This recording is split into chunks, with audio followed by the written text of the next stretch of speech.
Welcome to the Integrated Schools Podcast. I'm Andrew, a white dad from Denver. And I'm Val, a black mom from North Carolina. And this is the Segregated Lives of Preschoolers. Now, that just stopped me in my tracks because Right? Why are we already talking about segregation for our youngest learners? Yeah, you would like to think that it's way too young to even be talking about something like segregation. And yet, if you look at our early childhood education system in this country, what you find is a tremendous amount of segregation. Yeah. And I know we have listeners who have been wondering and asking when they are thinking about starting a family, what decisions they should make. And oftentimes preschool isn't the conversation that comes up, right? We jump right to kindergarten and other public school options.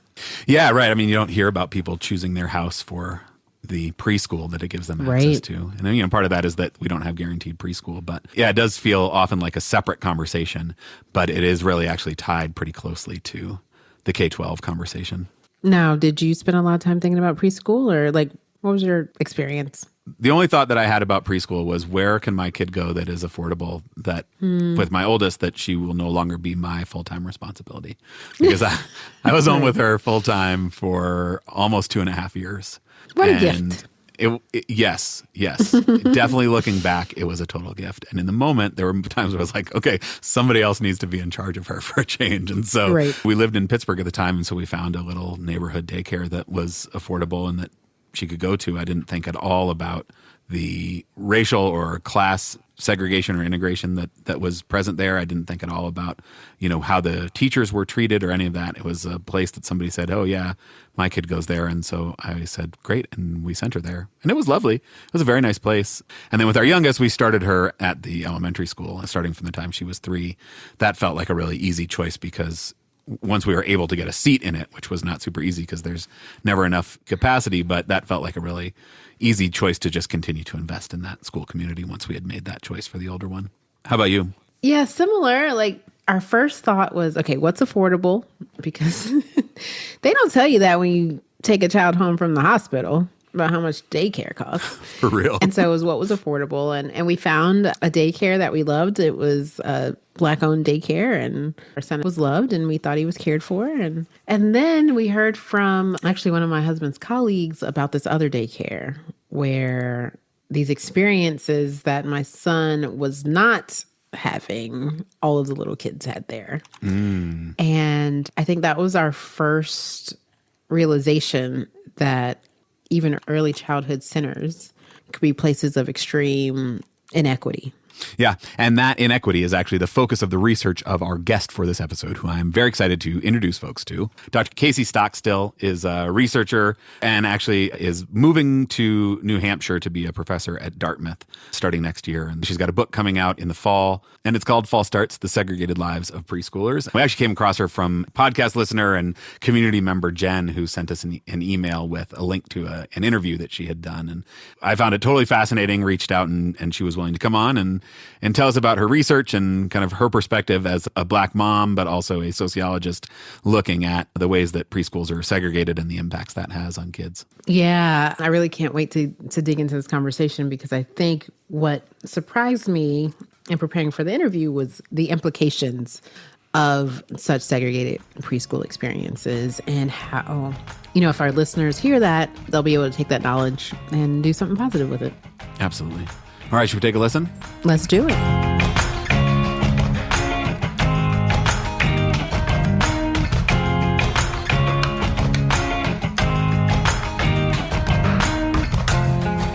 I'm Casey Stockstill. I have a PhD in sociology from the University of Wisconsin-Madison. I do work on racial equity and early childhood, and I have a book coming out in November called Fall Starts, The Segregated Lives of Preschoolers. And the book is about what I learned after spending 2 years observing 4-year-olds. Why preschools? Why do you care? How did you find yourself studying that? So when I was an undergraduate student, I worked at a Head Start preschool kind of as a teacher aide. And it was just so much fun. Kids are so fun. They're so funny. But also, trying to figure stuff out, being a curious college student, I really tried to listen to them, and they just say these offhand things about inequality and society. Young kids are very perceptive. And so that stuck with me. And when I was in grad school, I was trying to pick a class project for my ethnography class. And I was like, let me go back to a Head Start because kids have so much to say and I want to have more time to listen to them again. So I did those observations and I just kind of got hooked, couldn't stop going. And that was I think 9 years ago. And I'm still trying to kind of make sense of what I learned there and continue to learn about how young kids are doing and how we can do better for them. Can I just make a personal connection right here? My grandfather in 1965, he was the inaugural director of a Head Start in Sarasota, Florida. And so always big believers in early childhood education in my family. He was actually a professor of early childhood education at the University of South Florida. And so when I learned about your Head Start story, it obviously hit home for me. And I'm just thankful for that being part of your path. Yeah, that's really cool. I knew about my mom's childhood, but you don't ask all the questions up front or whatever. And talking to my grandma about my research, I learned that my mom was a Project Head Start kid in 1972. Yeah, she did a summer program. Nice. So it's just cool how these programs and these, issues are part of our biographies. Yeah. That's super cool. I feel like there is a sort of general acceptance that preschool, early childhood education is a positive force for good.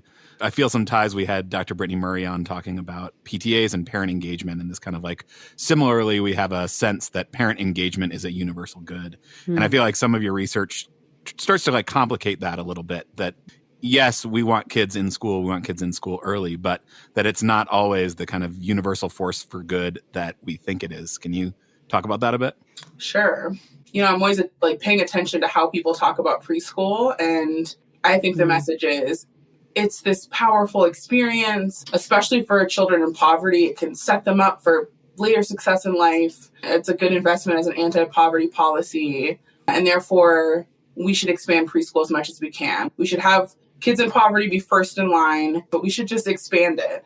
And I don't disagree with that, but I'm kind of thinking let's pause a little bit. Let's ask the harder questions about how we're setting up preschool for children and actually ask if it's delivering what I want for my young kids and for young kids, which is warm, affirming spaces that enhance kids' dignity and provide positive social relationships.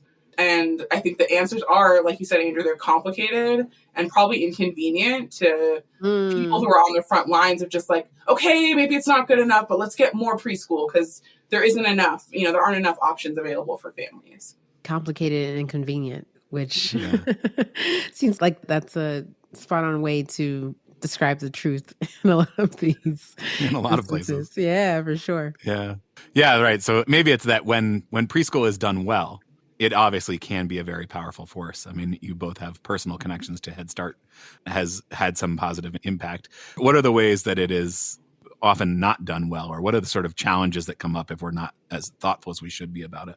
So probably not surprising that the number one challenge that I want to talk more about is segregation, race and class segregation, and what that can mean for children and for teachers when we just pull kids into different kinds of classrooms. So in my book, I observed these two classrooms, right? And one was at a place I call Sunshine Head Start, which to qualify for that, the families had to be in poverty, but also at this Head Start, most of the kids were also kids of color, right?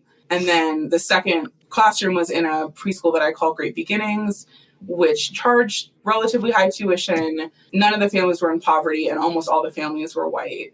So kind of the opposite ends of the spectrum of what you might find from a race and class standpoint in a preschool. Yeah. And so what's interesting is that both of them were rated 5 out of 5 on the state's quality rating system, right? So blue schools or A+ schools or whatever.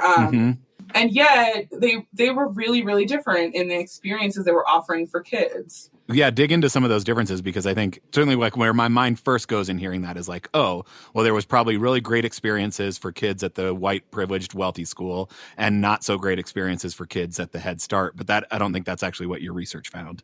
Yeah, so that's the complication picture, right? It was a mixed bag. So one of the kind of maybe paradoxical findings that I have is about pretend play, actually. And so at Sunshine Head Start, where all the kids were in poverty and most were kids of color, the teachers actually gave the kids a lot of control over how they played. They had a lot of autonomy. And the reason that happened was because at Sunshine Head Start, there was kind of this rotating group of kids who were new to the class. So poverty in this country can mean there's lots of instability for some families, right? It can mean you get evicted, right. You get placed in foster care, you get placed back with your parent, you might move a lot. All these kind of transitions that also can make kids transition through a preschool classroom. So there was this pattern at Sunshine Head Start where like 14 of the kids had been there all year, knew how the classroom worked, and were kind of good to go. And then there were always 2 or 3 kids that were new because of these transitions. And so they needed extra support, right? And then that 14 kids I talked about who like maybe their housing was stable, their parents were stably employed, they still had things pop up that are experiences more likely for people in poverty and also for people of color, right? So like having a parent incarcerated. And so kids might kind of act out when tough stuff was happening at home. And so the teachers at Sunshine Head Start would focus most on those kids. They would say, you know, Julian is upset today. He's kicking the bookshelves. He's cursing. So we're going to stay close to him and make sure he's all right. And while they're doing that, the other 14 kids are playing on their own. You know, they're being supervised. They're mostly safe, but they're managing all their pretend play. And it was really fun and cool to see. So I spent like 6 to 8 months trying to figure out how do you like do pretend play? And they had their own system that they created for this of like, one person would be the leader. They decide who plays what parts, and they work all this out kind of like an improv team, right? Like they start talking like they're the mom. They tell someone they're the daughter, and they just kind of keep it going. And then new kids might come over, and the kids have to decide, like, can this kid join the play or can they not? They had this whole system to work that out that was managed by children, right? It was really creative. It was really autonomous. And I think that's fantastic. Like, I thought it was really cool. I didn't have kids when I was observing, but it's like, if I ever had a kid, I want them to like have this experience. This is really awesome. And then I went to the second preschool, the Great Beginnings Center, where the kids were middle class and most of them are white. And they didn't have this instability that comes from poverty and structural racism. They didn't have kids getting evicted, having their parents become incarcerated, foster care, homelessness. That was not there, right? And so they counted on this stability. I only went to Great Beginnings in February for this like really intensive month of observations. And all the kids had been enrolled in that class since September. They all knew what was up. They all knew the rules. And so the teachers divided their attention really evenly, and they got really involved in the kids' play. So even on my first day there, I was like, you know, it's really quiet in here during indoor free play. Like, it was kind of boring, honestly. It's like, this is really different from Sunshine Head Start, where there's kids kind of, you know, jogging across the classroom areas, playing, laughing. Like, Sunshine Head Start almost felt chaotic when I was new until I figured out like that they had a whole system going on. Great Beginnings, quiet, controlled, because the teachers had spare attention. And what they chose to do with it is be very involved in who played where, how the kids were playing.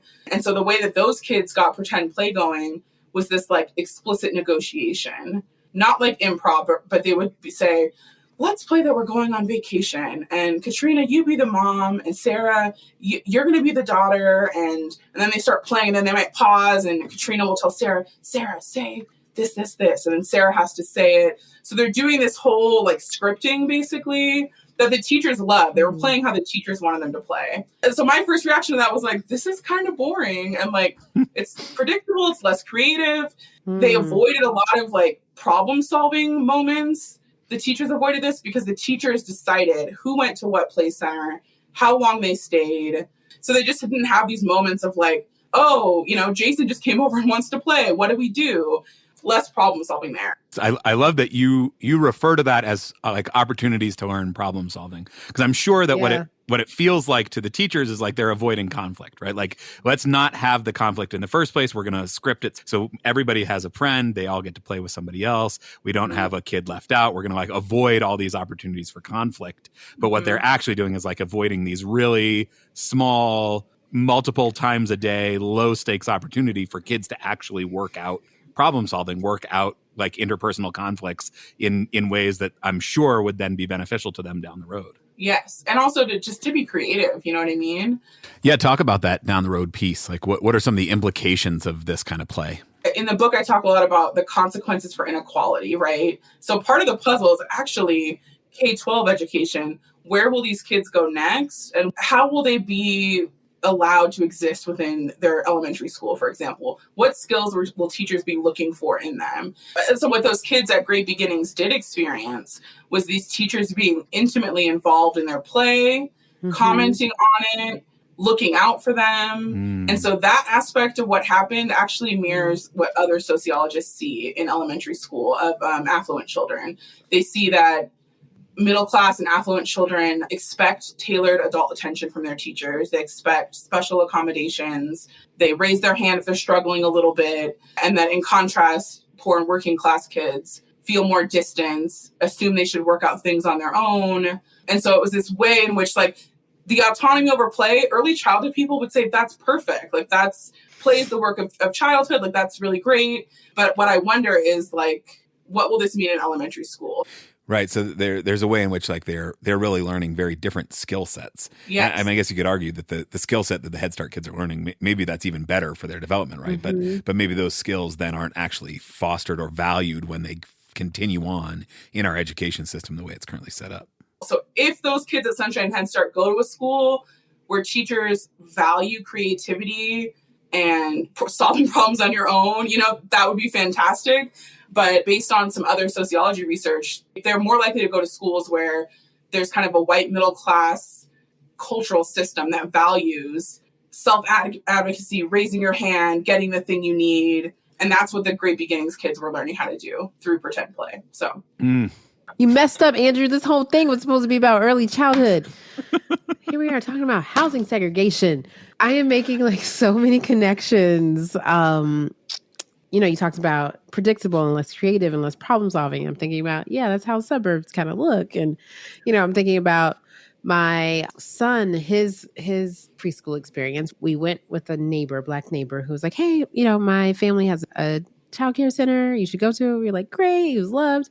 I mean, I was still trying to feed him baby food and I found out he was eating grits and sausage, but still, whatever.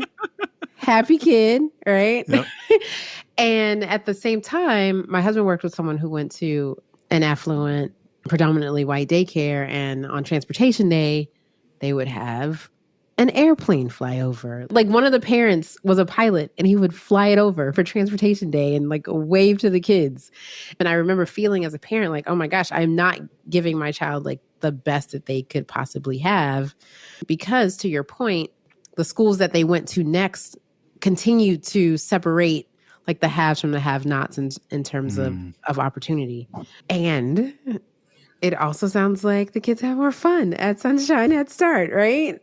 Right. Which is what I want for our young people. So I'm literally making all of these connections now. I think my mind is blown. So how did you feel walking into this, and how did it mirror your own experience? Like what connections were you making personally as you were conducting your research? That's a great question. So the kind of research I did was ethnography, where you go and kind of participate in a social space. You're writing notes about what you're observing. But like for me, the way I did it was trying to become a member of that classroom as much as I could. So I think all research, like we have a position in it. You have to be reflexive about it. There is no objective way to do research. That being said, when you're doing ethnography and like every day watching what's going on with people and trying to make sense of it, it like can hit in a really personal way. So it was tough to be in a Head Start observing because I was poor when I was growing up, but I didn't go to preschool. I didn't go to Head Start or anything like it. It probably would have had a lot of benefits for me in terms of the resources provided. Yeah, I don't know. I was just trying to work out these complex connections. Like I love some of the things that Head Start's offering these children. On the other hand, there were like shortcomings and there were downsides. We didn't have an airplane on transportation day. Yeah, right. And so, just trying to make sense of those things. And also this role of poverty, structural racism, trauma to some extent, like trying to work out what all that means. Because what's interesting about kids is they don't always talk about like family events in the way we might think, Some of them are going through really awful things and they would enact that in their play, or they would just like talk about like, we don't have any milk at home, or like my lights aren't on, but they're not expressing it with sadness. And so it's not to say it's not sad, but just trying to like reconcile that with the way formal terms of research they would call those like adverse childhood experiences, right? Right. Or I think like on Twitter, we call those like trauma, like intergenerational trauma or current trauma.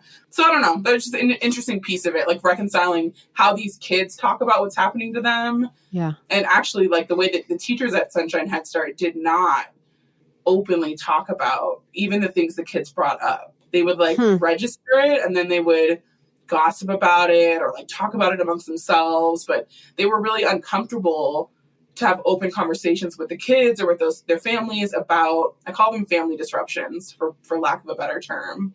And so, yeah, I don't know. I reflected on that because I've experienced some of those same like challenges basically as a child and how like people didn't talk to me directly about them either. It's like all the adults are talking around you and trying to arrange it and trying to make you feel better, but they don't know how to have those direct conversations sometimes about what you're going through. It's like the teachers see so much trauma, so much disruption. Yeah. And I guess they're just not comfortable talking about it, not set up to have the space to talk about it with the kids, not trained to do it, whatever. But how did those sorts of things play out at Great Beginnings? Again, another contrast. So I kind of took note of all this and wrote about it in my field notes. And then I got to Great Beginnings and I was like, okay, there's got to be some kind of family disruption here. Like how does stuff going on at home come up at school? And so I looked for that every day for a month. And the only thing that really came up was travel, actually. Oh, wow. It was mom's on a business trip or we have a family vacation. Those were the disruptions that were talked about. And kids, most of the time, were just like, it's a fact of life. But sometimes they were really sad about it. And the difference was because the disruption of your mom traveling for business is not super stigmatized. Like the teachers would just be like, yeah, that's really hard. Let's look on the map. Where did your mom go? When will she be back? And I contrast that with like the things that Head Start kids brought up, which are like, my dad's in jail right now, right? And that's a stigmatized thing. Yeah. Yeah, I mean, part of me wishes the teachers could have, but they definitely didn't. They just moved on and talked about it amongst themselves. I mean, that feels so powerful too, because again, like what sort of messages are then those kids taking into their future schooling environments about like how much of themselves can show up. If starting in preschool, my mom is traveling for work and it makes me feel a little sad, is welcomed into the classroom, you're now, setting this expectation that whatever's going on belongs here, has a space here. And if from the time you're 3 or 4, these things that are obviously like big, impactful moments, if those things are being pushed out, what does that say about like school as a place where you can actually show up as your full self? That's exactly it, I think, Andrew. Like, what can be talked about here? And so even if the teachers weren't saying, no, we don't talk about jail at school, they weren't saying that, but they were letting it sit. Like, so I think silence, especially repeated silences on these things, say something. They say exactly what you said, right? That like, this is not something we discuss here. Right. The other thing I thought about a lot was like just how abstract certain family challenges were to the kids at Great Beginnings. Because of the degree of segregation between these two schools, the family challenges that the kids at Great Beginnings were even aware of as like a possibility for a family challenge were just like on a totally different scale than the kids at the Head Start. Right. Yeah. I think I read you were pregnant during your research. So that freaked me out when I was pregnant in terms of like finding the perfect daycare for my young person, right? I had to go back to work, so I couldn't stay home and be with them as long as I wanted. And I remember with my second daughter, so we had moved my son from the daycare and I cried, moving him away from this Black daycare where I thought like his soul would be nurtured. I was letting down my community, right? Like that I'm taking my child out of this school to go to one that's predominantly white, that has more resources. And I was struggling with that. So I cried. When it came to my daughter, who was born 2 years later, like as soon as I got pregnant, I wanted to get on the waiting list, right, of this daycare that we were in. And I mean, it was a great daycare. I got lots and lots of art projects every day. I'm like, how do you have some, like, enough? I have enough. But it was also about convenience and having my kids in the same place and having them kind of in the same experience. So I'm just wondering, like, you as a parent doing this research, like, how did it feel when and if you had to make that decision for your own children? It's a little bit of a complicated answer. So when I thought about, who will care for my children while I work? Because I knew I wanted to keep working. That wasn't a question for me, but who will care for them? What will that be like? I had in mind all this time I'd spent observing preschool classrooms. And I also had in mind just the general research on early childhood development. Mm-hmm. So the thing I would remind myself in the dead of night when I was like, will we get a spot anywhere? Was just like I have a lot of educational attainment, and in grad school, we didn't have a lot of money, but we'd have enough money. Right. And I was like, my kids will be fine. They really will be. So middle-class children benefit from preschool, but the stakes are so much lower. And that is basically because the counterfactual, the other place they might be if they're not in the most high-quality preschool, is cared for by friends or family or a home-based childcare center or somewhere. But often you're talking to your kid, you're reading to them, and they just have so many other class-based advantages baked in. So I hold that in my mind. The twist that I have, like many of us, if you're a parent of color, I'm a Black mom, my kids are Black. So that worries me more, seeing both spaces. There's so many ways in which they can be mistreated or not seen holistically with all their strengths. So that worries me more. I have way less control over that. So that piece worries me more. And then the other piece of decision making that I really value as a parent is thinking of our family as a system where we all matter. I have 3 children now. The oldest is 6, and then I have a 3-year-old, and then I have a baby. So I try to really be given that my kids are probably going to be fine, we're going to pick a childcare center that we can afford, that we can get a spot into, and that fits all of our needs, rather than what do I think the best preschool, and I will drive my kid across town and go into debt to do that. It's not incredibly easy, but honestly, when you see the reality of preschool classrooms, probably parents who have been teachers before or are teachers, you just get a sense of it's a mixed bag. Yeah. We'll get through it, and I don't actually have the power to pick the one perfect setting for my kids. So so I'm just let me pick one that works. And then once we're in a preschool or a childcare center, I just try to focus on the teachers as much as I can. And those are the questions I ask as well. How are teachers supported here? Do they get days off? Do they get professional development? Because they're really important to kind of the classroom environment. And I just want to make sure that we're working as a team, basically, to support my kids. Yeah. So I'm an educator by training as well. And so, sometimes you're going to have a good teacher, sometimes you're going to have a terrible teacher. And we'll just do our very best. I know you talked a little bit about the class dynamics. Can you talk a little bit more about the racial dynamics that you saw in your research? And did you have any kids of color at Great Beginnings that you saw? And what was their experience like? Yeah. So at Great Beginnings, there was one child of color. So actually, side note, one of the motivations for my research was I'm going to do this whole project on how 4-year-olds understand their racial identities. And that's part of why I picked the Head Start that I picked. I painted with a broad brush when I said they're all kids of color. They were, and they were racially diverse. So there were 4 Latinx kids with kind of recent immigration histories from Central America and Mexico. There were South Asian children.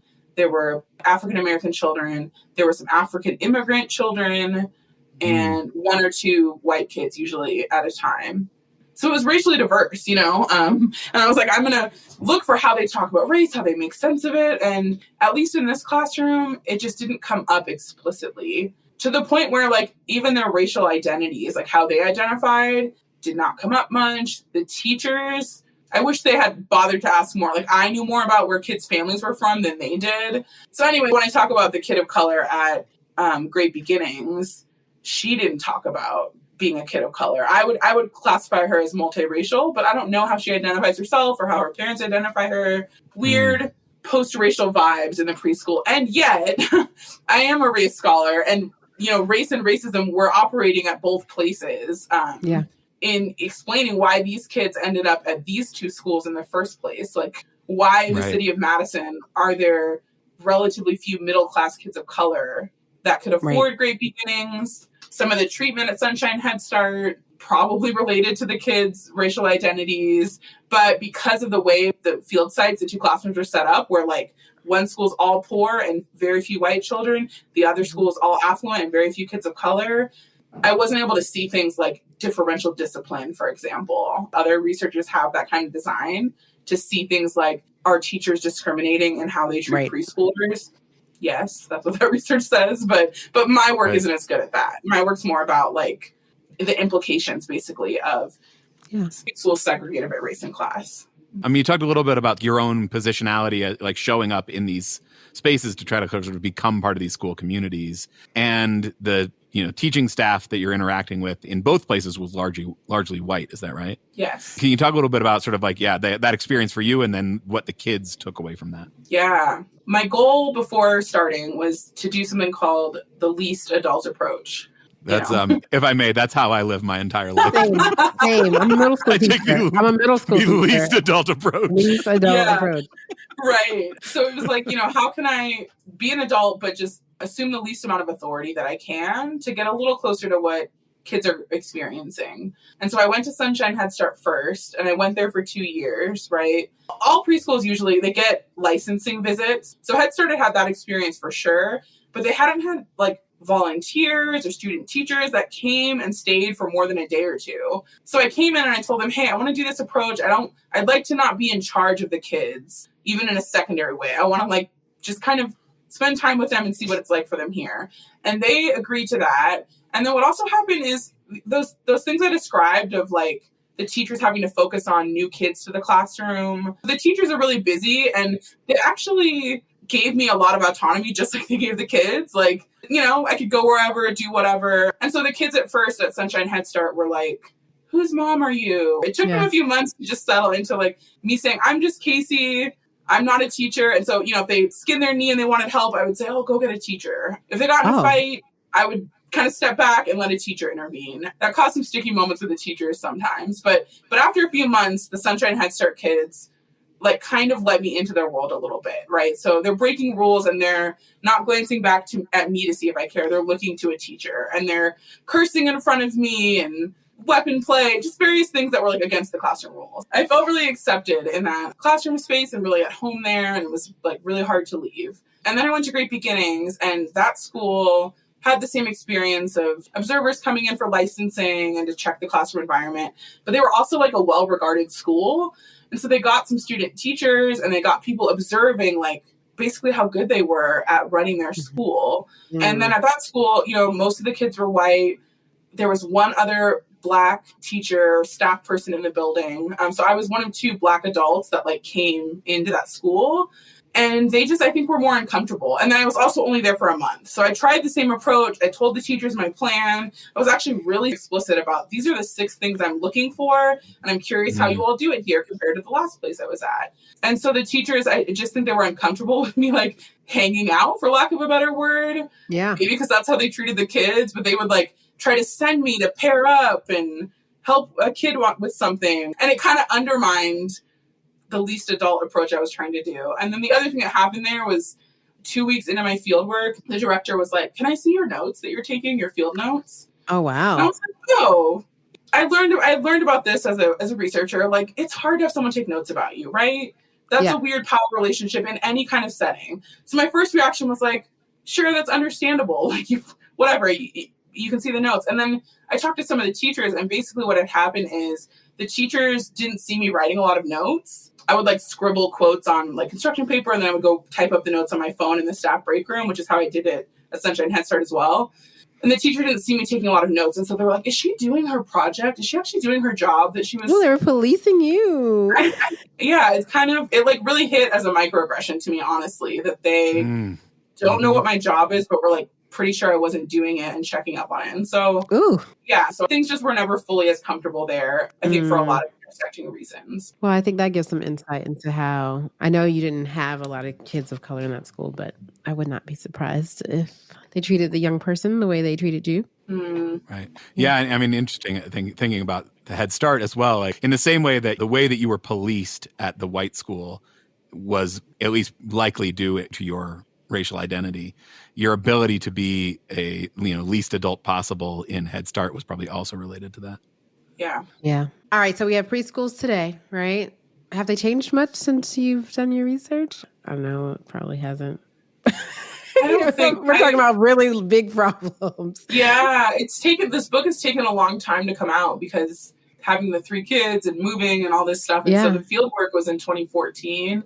And you have this like sick feeling of like, I don't want this to become outdated, or I don't want this to get scooped. But then unfortunately, I don't think it has become outdated, and that's very sad. Yeah. So my read on like the public discourse about preschool as well, I think people are talking more about universal preschool expansion. I think the 2020 election and Biden and Warren and their platforms, like I heard the conversation picking up, but I didn't hear a lot about segregation, about equity. A lot of the same systems and structures are still there. I'm not seeing much change. I think what needs to happen is recognition of the big questions and the big challenges, basically, of racial equity. And there are other folks in this space who've been talking about this for decades, but I think folks need to bring them into the table more as we think about expansion. Like, what are we expanding access to, right? How could it be better? What was baked into it also? Because it's not quite the same as K-12.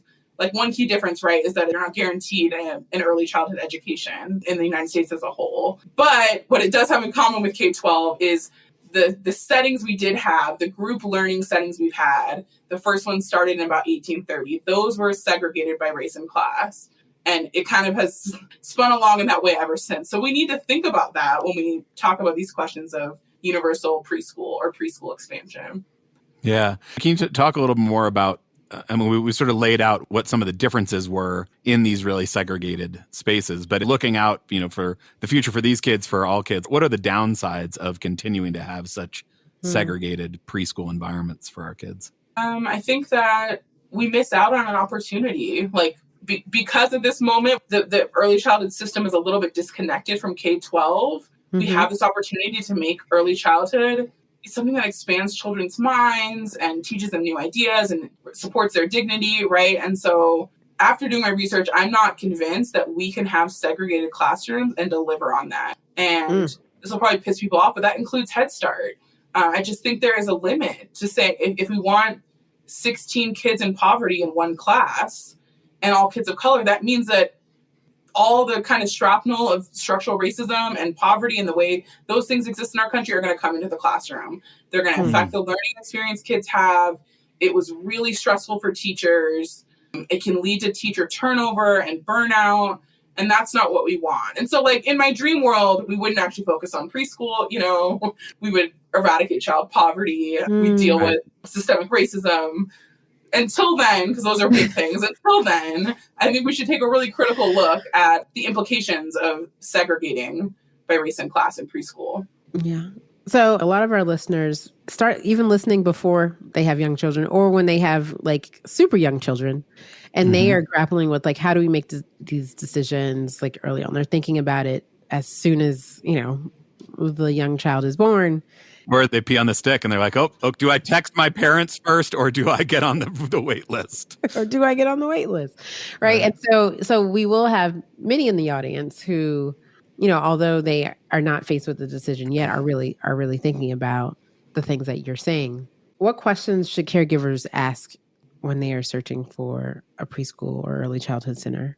Yeah. So I think first you ask those questions about your needs as a caregiver and for your family. Eliminate the premise that you're going to bend over backwards for something that seems like a perfect setting for early learning. Focus on like the hours you need. What is it that's going to help you be effective as a caregiver? Because that relationship really is core. So if you're adding stress to your life to drive across town to some perfect preschool, I'm not sure that's a net positive for your child. So I'd put those structures in place. And then within the things that will work for your whole family, I think you have to take a tour to get a feel for the place and what the classroom environment is like. And when you do that tour, try to look past some of the material objects in the classroom. So, there might be places that have the cute wooden toys or art on the wall that's very charming. But actually what you need to look to is, how do the teachers seem? Do they seem content? Do they seem overwhelmed? Do they seem like they're, able to have positive relationships with the children? Because really preschool is about relationships. Right. You want a good relationship between your child and a teacher, and you want your child to have great opportunities to play with other children. You can find that in, small business childcare centers where maybe the tables and chairs are a little old, but the relationships and the feeling in the building is good. So that's what I recommend looking for first and foremost. And then if you want to, fight the good fight and look for a race and class integrated preschool, there's a few things to look out for. So as far as social class, does the center accept subsidies? So maybe you don't need one, but if you want there to be class diversity in your child's preschool, hopefully the center accepts the state or the city subsidy for childcare. But the other question to ask, if you're comfortable, is to ask the director when you do a tour, do you accept the subsidy and do you have other families here that are using it? I found a lot of centers say that they take whatever the subsidy is called, but then in practice, they haven't had a family there using that subsidy in years, right? So you're trying to get a sense of the actual class diversity in that center. And then racial diversity, you can ask about that, ask how they support diversity and inclusion in their center. You can kind of look around and get a feel for what it looks like when you're there. And, you might have trouble finding a preschool that's mixed in terms of race and class. And that's because the system just doesn't make it easy for those kind of centers to exist. The best estimates I've seen place it at about 20% of preschools within childcare centers are mixed income and racially mixed. So they're kind of hard to find, but I'm hopeful that more parents, especially affluent and middle-class parents, will support these kinds of settings so that they can continue to thrive. Right. Because our choices matter in terms of what can exist out there. Yeah. And particularly the choices of, more affluent, especially white, especially middle-class parents. Yeah. And then just a shout out to parents of color that, there's a lot to think about in terms of supporting your child, making sure they're valued and they're, seen as a whole person. And there are some centers out there that really put cultural pride at the forefront. So there are some centers that, foster Black excellence. If you're Spanish speaking, there's centers that are based around speaking Spanish. And so I personally think that there's a role for those kind of centers. And I think it makes a lot of sense for some parents of color to choose a center that's actually not integrated, right? But it's designed around meeting your child's whole needs. This is fantastic. You're amazing. It's awesome. Thank you so much. Thank you so much for having me. This was a great conversation.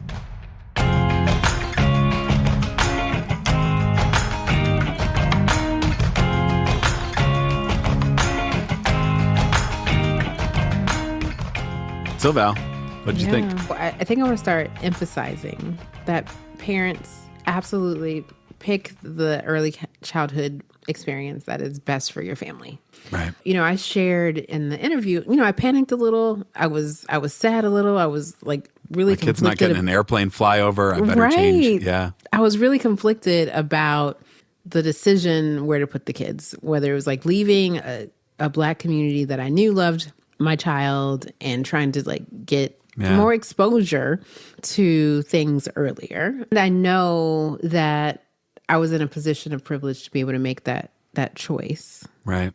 And I don't want any caregiver to feel shame around the choice that they have to make for their young person whenever they have to make it, right? So yeah, that still feels tough. I have a high schooler and an eighth grader, and that still feels like, how do we continue to support, and I'm talking about people of color, of privilege. How do we continue to support communities of color and not get caught up in feeling like leaving communities of color is the best answer? I just don't know, Andrew. I really am torn about it. Yeah. I'm confident, again, because of the privilege my husband and I have educators, that our children would have been fine. Right. They would have had exposure to flyover eventually, right? We would have pointed out a plane, read a book about a plane, right. And every young person who can have that, should be able to have those experiences. Right.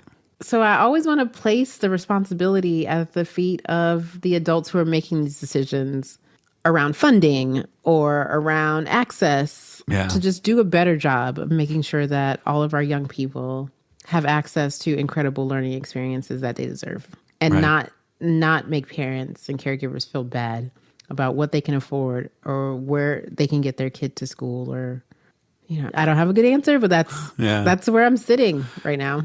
Can you talk a little bit? So correct me if I'm wrong. My impression is that you had sort of made this choice for a local Black daycare that was going to be culturally affirming and identity affirming, and then felt this pull towards the more resourced option that you were, able to use your privilege to get into.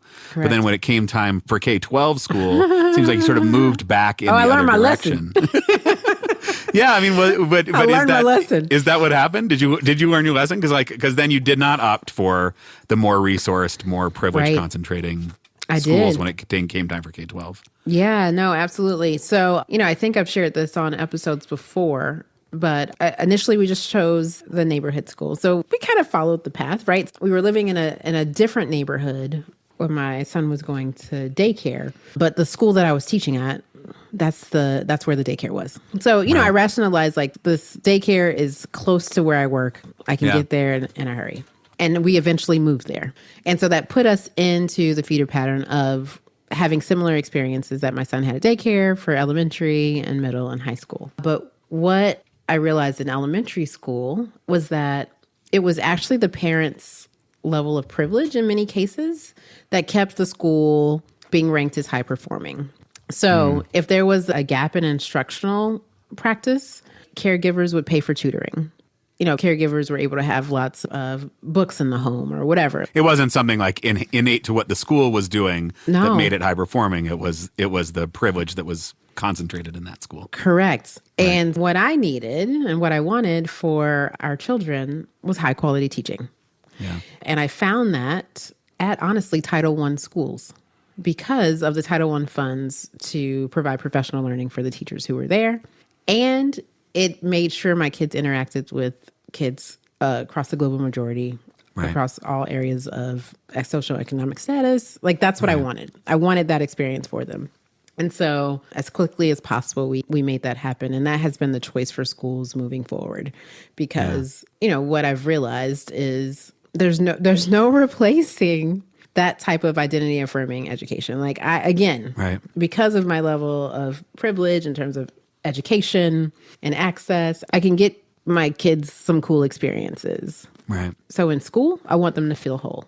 Certainly one of the themes from the conversation that's been sticking with me is just, we think about preschool as this totally separate entity. All the ways that we think about making a choice informed by our values and things like that tend to be, I don't know, maybe it's just me, but I feel like in a lot of conversations I have, those are put off until K-12. Mm-hmm. It's not until kindergarten that you start, well, are you going to support the local public school or are you not? Mm-hmm. Are you going to opt out? And preschool feels like a totally separate entity. It does. And one of the things I appreciate about Dr. Stockstill's research is that really kind of forcing us to reckon with the ways that the choices we make for preschool have implications for the rest of K-12 education. And I think that, particularly this idea around what sort of messages do kids learn about school as a place for them or not for them, about what sorts of things, from their home lives they should or should not bring into school, that we're starting to lay the groundwork for those messages all the way back when they're 3, when they're 4, when they're 5, that are then having these kind of ripple effects through really the rest of their educational experience. Yeah. I think something else that this episode does is really call out race and privilege in a way that we don't often talk about when we talk about the K-12 decisions, right? And that was evident in what some of the young people were bringing to the conversation that they were trying to have with their teachers about sharing their experiences. Yeah. And even in the Sunshine Head Start example in the narrative around the young people talking explicitly about some challenges that were happening in their lives, how we as a society really don't know how to talk about poverty and how to support people. Yeah. And that starts with our young children who are trying to make sense of it themselves. Yeah. And that continues to happen with every choice that we make around school. I don't even know that it's a daycare issue as much as it's an issue about us not knowing how to talk about poverty. Yeah, that example of Sunshine Head Start dealing with things on such a totally different level than Great Beginnings in the white school, and yet still not really having the capacity to, or the training or whatever, to talk about it, to have conversations with the kids about it. And I do think that's not a question of the preschool environment. I don't think that's a question of those particular people. I think that really speaks to our, as a country, our lack of kind of class consciousness and ability to have conversations about some of those really challenging topics. That, you think, well, they're just preschoolers. What does it matter? But I think the way that then shows up as they enter elementary school as they enter middle school, the messages they're receiving about, you know, both sort of society-wide, what things do we talk about, what things do we not talk about, but also like which parts of me are allowed to show up in school and which parts aren't. And that part felt really powerful and sort of depressing in that I don't think we're doing it really well, but also like maybe there is like some hope in that if we could figure out how to do that better, what might the kind of, you know, ripple effects of that be if we could create spaces where starting in preschool, everybody felt like they could bring their full selves in. Oh, man. Because if you can't do it in preschool, we are lost. But if you could, then like what sort of expectations do you have for what teachers should or shouldn't do for you? I mean, I think that's the other piece that feels really interesting that, you know, tying into other research is like then middle and upper class white kids, particularly white kids, but also other advantaged kids come in with this expectation that the teachers are going to respond to their needs, that the teachers are there to support them and get involved in their lives in a way. That was so fascinating to me because that was something that I wasn't expecting from the conversation. Yeah. And as I was listening to Dr. Stockstill, all of the puzzle pieces are coming together in my mind about, you know, the issues. I'm laughing. The real issues that we have in our society.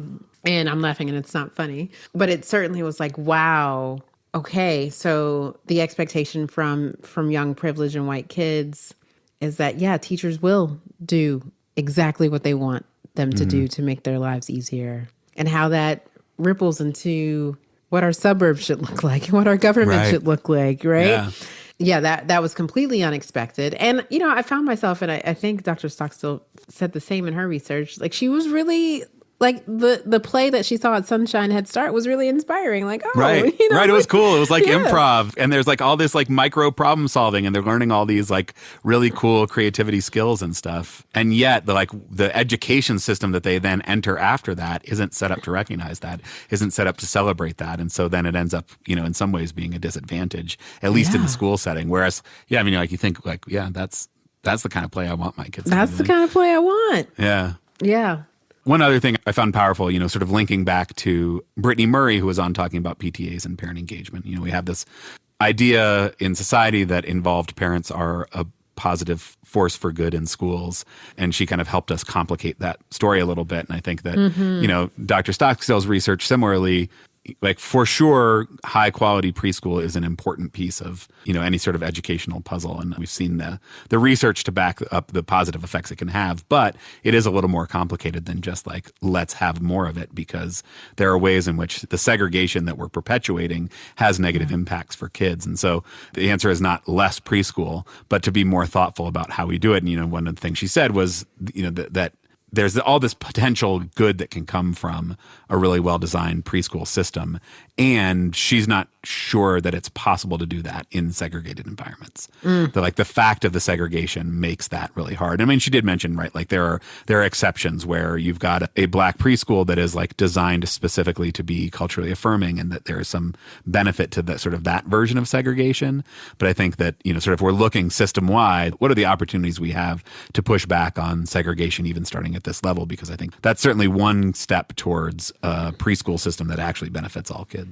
Yeah. Can you and I talk a little bit about what that means for us as caregivers who don't have preschoolers anymore, right? So we know that this conversation will be really important for those who are starting their families and are thinking about preschool. How would you like to show up, I guess, for preschoolers? So the first thing that comes to my mind is like, well, like I voted in favor of the Colorado bill that said we'd have universal pre-K. So like my work here is done. But, and like it's important to support those things. It's important to support more funding. It's important to make sure that educators are getting paid well and all those things. But I think that there is probably another layer, and maybe it's around the conversations. It's so easy to fall into the river of I need to get better. I need to get more, that my preschool choice is the thing that's going to make the difference between, you know, Nobel Prize and living in my basement until they're 50. It's so easy to fall into that and buy into this idea that, you know, starting from the moment they're really little, if they're not getting an airplane flyover, that they are going to be deprived in some really meaningful way. And figuring out like how do I contribute to a conversation that is different from that.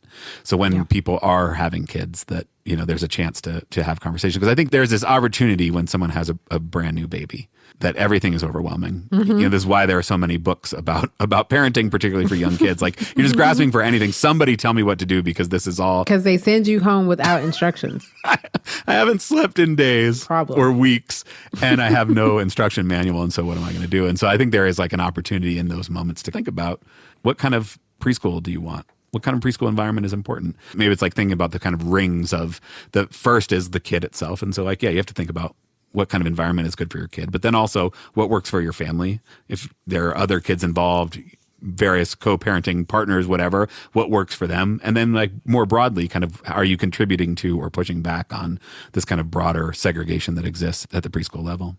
Yeah. And, I asked that question and I did not have an answer. I still don't necessarily have an answer for myself. So it really was a grappling with you about what this looks like for us. I love your answers. And I'm going back to what you said about just being nervous that your kid is missing out on something. And as a Black mom, that is both scary and real. Yeah.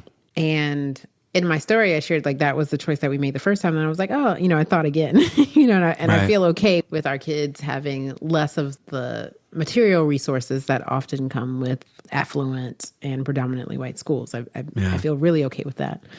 And you just get nervous. You get nervous as a parent. There is pressure to make sure that you are providing your kid with the absolute best available. And so what I would love to do to contribute to that conversation is for folks who are living within their means in terms of what they have access to for early childhood, how can, as a community, we make sure that these young people have these experiences that some of these other affluent preschools might get, right? So like, what are some community organizations? How do we approach like our local library and say, hey, we would love to have an event just for, our 0 to 2-year-olds to do something? Or how do we connect with local civic organizations or businesses to say, hey, can we do this? Because if anybody says no to 0 to 3-year-olds, like they are the bad guys. For sure. For sure. And so, so maybe there's a way, because we know the importance of that type of exposure. Maybe there's a way to still get that for some communities where the daycares are not able to provide that. And how do you think about that, like that fear of missing out? Because there's a way in which, for me, as a white dad with white kids, like I kind of think that fear is entirely fabricated. I look at my kids' lives, like there is nothing that they are missing out on, right? Like they have way too much. Like, let's be honest, they've got way too much, right? The experiences, the stuff, like they are just like in such a cushion of comfort and privilege. And so like this idea that if they don't get into the right elementary school or the right preschool or whatever, I'm ready to set all of that aside and say that is just like toxic white parenting culture that is telling me that I need to do something other for my kid. And there is like a sense of liberation in that in some ways. But I don't think that's true. I mean, you also have a degree of privilege, but it's not the same story for Black parents. Yeah, I don't feel like the fear is fabricated for Black parents. I think historically we know that communities of color and poor communities have been given the least amount of support across any area, including education, right? Yep. When Dr. Faircloth came on, I believe she said that first the books that she used went to the white students, then to the Black students, and then to Indigenous students. And so we have enough receipts for it not to feel like a fabricated fear. Yeah.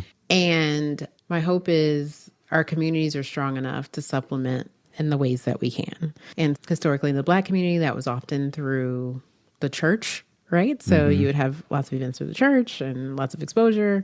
As our communities generated more wealth and retained more wealth for the communities, like we were able to provide in that way. And I think I know that my kids are not getting an equitable education. I know this. And that part makes me angry, annoyed, frustrated. And I think I am relying on my privilege as an educator to make sure that they'll have the skills that they need. Right. You know, my son asked me shortly after Christmas when I was like, why aren't you practicing your SAT words? And he's like, what ninth grader do you know would be excited about getting an SAT prep book for Christmas? Of course you did. Of course I did. Because look, I know they're not doing it in school, right? Right. So I still got to prepare the young man, even though I wish he didn't have to take the test in the first place, right? So it's like, how do you play the game that you don't want to play? You still got to be prepared to play it, you know? Yeah. But that's my educator privilege talking, right? And so, it's a real fear.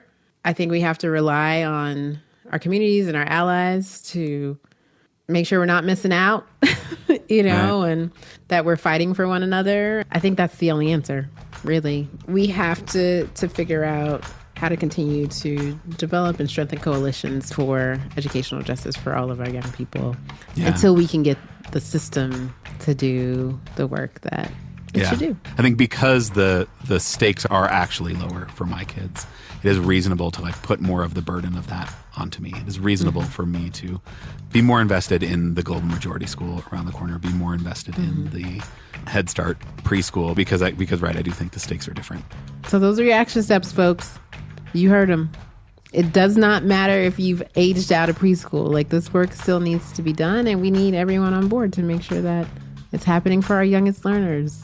It's terrifying to have kids. It's terrifying for them to, get older. And then it's particularly terrifying to leave them with somebody else for the first time. And that is where it does feel like the stakes around preschool do start to feel higher just because, you're leaving your precious little 3-year-olds or 2-year-olds or 1-year-olds or, 6-week-olds with strangers. And I think that speaks to me again of the importance of it being a community, of it being a space where everybody's value and identity is affirmed, where there's room for play, where there's room for growth and that sort of thing. Because, it's an important role that those educators play.